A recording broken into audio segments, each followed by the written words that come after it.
Y muchas gracias a la magistrada Mayra González Solís, magistrada de circuito, directora nacional de Igualdad y Género de la JUFET. Y hoy vamos a hablar un poco acerca de este sitio, de este lugar en donde pues, se ha recibido también, como otras instituciones, en este caso de la Procuración de la Justicia, se ha recibido golpes en contra de la propia institución. Mayra, magistrada, ¿cómo le va? Bienvenida, buena tarde. Buena tarde, muchas gracias, José Luis, por el espacio. Decíamos que últimamente escuchamos mucho sobre la independencia judicial, pero para los simples mortales como nosotros, ¿qué es esto? Sí, pues precisamente para que podamos comprendernos, quisiera ponerles un ejemplo. ¿Qué pasaría si alguno de nosotros tuviera que ir ante un juez o un juicio? ¿Qué tipo de juez nos gustaría que nos recibiera? Pues yo creo que todos coincidiríamos en que queremos a alguien que conozca del derecho, que sepa muy bien las herramientas jurídicas, pero sin lugar a dudas todos diríamos queremos a alguien honesto, alguien que aplique la ley y que no vaya a desequilibrar la balanza dándole la razón a alguien que no la tiene por una presión externa, porque ya sea que probablemente pueda estar en el juicio contra alguien más poderoso o que tenga muchos intereses económicos de por medio. Me daría mucho temor que llegara ese asunto en manos de alguien que estuviera dispuesto a desequilibrar la balanza y no usar únicamente las estrategias del derecho. Pues la independencia judicial es ese valor tanto institucional como individual que hace que la justicia funcione exclusivamente dentro de los cánones que nos da el derecho y de acuerdo a las pruebas que obran en los expedientes. Todo lo que son presiones externas se deben hacer a un lado y eso implica, por eso es una virtud judicial, porque implica un ejercicio cotidiano y constante de acudir exclusivamente a resolver con base en la ley. Dos preguntas juntas, ¿por qué es importante para la sociedad? ¿O acaso es un tema que solamente le convendría a los jueces? No, por supuesto que es esencial porque es una garantía, de hecho, para todos y todas las personas.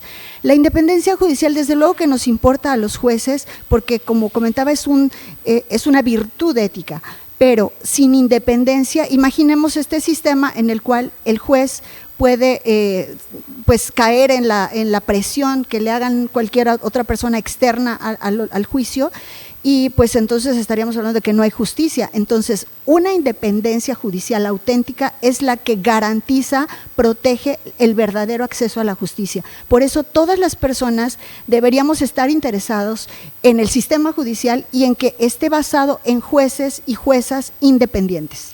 Y bueno, y detrás de esto, ¿qué puede considerarse como un ataque a la independencia judicial? ¿Qué vulneraría estos pilares que me está compartiendo? Precisamente cualquier injerencia ajena al derecho, desde los juicios paralelos que se hacen en las redes sociales, en los medios, los ataques infundados y constantes que se hacen sin pruebas sobre la legitimación de los jueces para su actuar. ¿Y por qué? Dirán, bueno, pues porque no les gusta que les digan cosas feas, ¿no? Que los exhiban. Exacto, pero no es eso. Lo que pasa es que se pretende llevar a la arena de lo político cuestiones que deben resolverse en lo jurídico. Y por ello, esos ataques son ataques a la independencia judicial, porque están llevando a un área política temas jurídicos. También otro ataque que es muy importante y que lastima mucho es la reducción, por ejemplo, de presupuesto. El hecho de que los juzgadores, tanto locales como federales, porque aquí la independencia judicial me refiero a una virtud de cualquier juez, incluso los jueces que funcionan en los deportes. O sea, un juez siempre su característica esencial es ser independiente. Entonces, si le reducen el sueldo, si lo tienen amenazado que lo van a cambiar, que le van a quitar el trabajo, pues obviamente todos esos son atentados a la independencia. Sabemos que hay una intervención sobre supuestas intervenciones del exministro Saldívar hacia algunos jueces sobre todo. ¿Esto podría considerarse como un atentado a la independencia judicial? Y si es así, ¿qué consecuencias se pueden tener con respecto a este tema? Se habla mucho de Saldívar. Sí, ese es un tema delicadísimo en este momento, delicado porque si estamos diciendo que cualquier interés ajeno al derecho afecta, lastima la independencia judicial, cuando alguna intervención sucede desde la cúpula más alta del propio Poder Judicial, como pudo haber sucedido según lo que se dice en estas que son solamente investigaciones, pues sería algo verdaderamente inaceptable, porque precisamente quienes están en la cúpula del Poder Judicial de la Federación tienen a su cargo el velar por la independencia, de tal manera que claro que sí, si llegara a comprobarse este lamentable hecho, pues sería algo gravísimo, pero creo que se pueden obtener lecciones muy importantes, y la primera es pues que no debemos permitir nunca más que este tipo de cosas sucedan, hay que denunciarlas, no podemos seguir construyendo nuestro país con base en este tipo de hechos lamentables. Y segunda, que tendrá que deslindarse responsabilidades, y yo estoy segura que habrá jueces y juezas que habrán resistido a las provocaciones en caso de que éstas hubiesen existido. Y bueno, que los ministros o ministros en retiro, como el caso de Saldívar, pues tampoco que no estén entre las patas de los políticos, porque de lo contrario se juzgan por esa causa. Actualmente entiendo que hay una propuesta de modificar la forma de selección de jueces y de magistrados para que estos sean elegidos por voto popular. ¿Qué tal?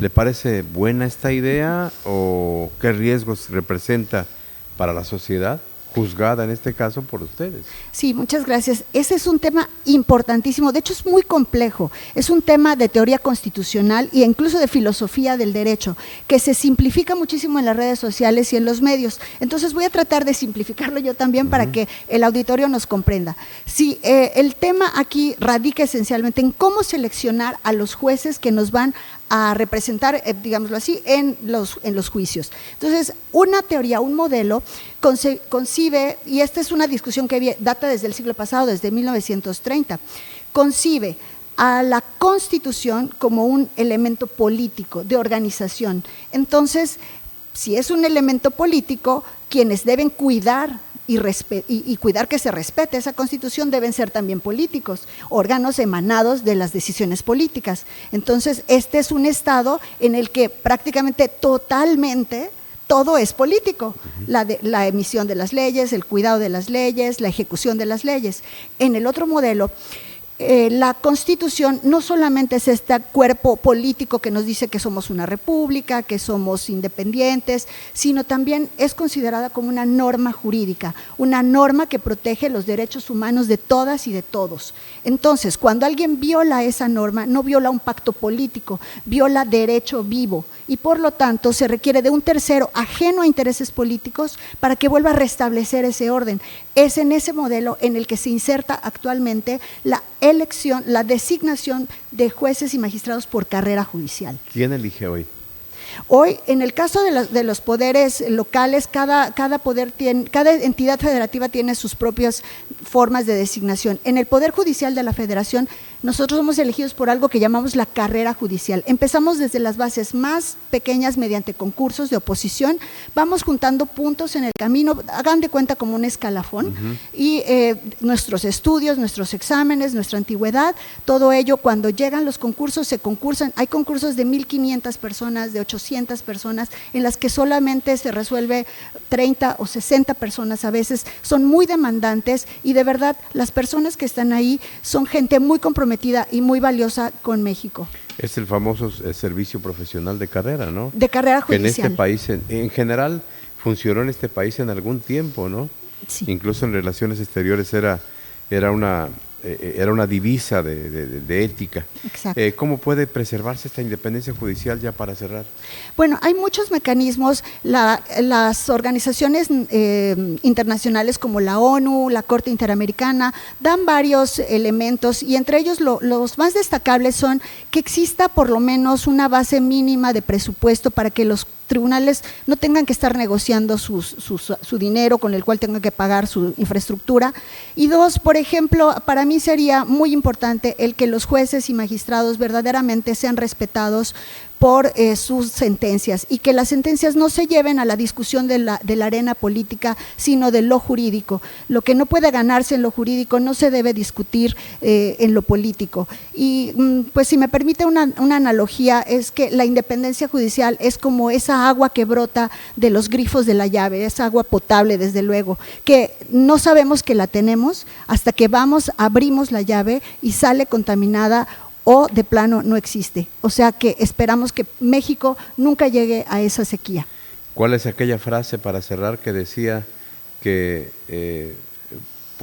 por los jueces hablan las sentencias? Sí, era? los jueces consideramos, hoy hemos salido a hablar con todos ustedes para que nos conozcan, porque no tenemos nada que ocultar, somos transparentes, pero regularmente los jueces hablamos a través de nuestras sentencias y eso significa que las razones están ahí en las resoluciones basadas en el derecho, pero con gusto también tenemos la transparencia de ser revisados por la ciudadanía, que es lo que más nos interesa. Magistrada Mayra González Solís, magistrada de circuito, directora nacional de Igualdad y Género. Muchas gracias. Muchas gracias. Vamos a mensajes aquí en Radio Fórmula, volvemos enseguida. Perfecto. Buenas noches.